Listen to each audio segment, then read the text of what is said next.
Friends, முருகப்பெருமான் ஏன் வள்ளியை திருமணம் செஞ்சாங்கன்னு உங்களுக்கு தெரியுமா? முருகப்பெருமான் வள்ளியை திருமணம் செய்ததற்கு தூய பக்தியையும் காதலையும் போற்றுவதற்காகவும் குறவர் குலத்தில் வளர்ந்த வள்ளி முருகனை மணக்க வேண்டி ஆழ்ந்த தவம் புரிந்தாள்.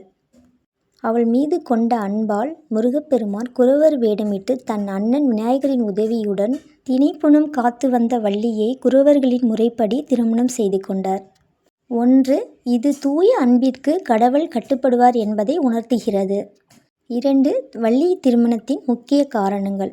தூய பக்தி. வள்ளி தன் முற்பிறவியில் விஷ்ணுவின் மகளாக பிறந்து முருகனை மணக்க கடும் தவம் புரிந்தாள்.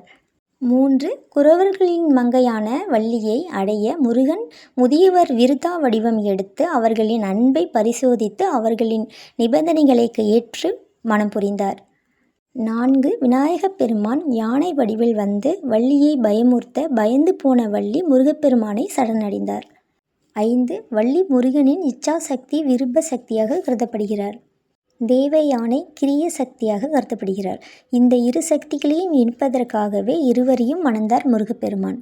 இறுதியில் குறவர்கள் அனைவரும் அறிந்த பின்னர் வள்ளி மலையில் இந்த திருமணம் விமர்சையாக நடைபெற்றது.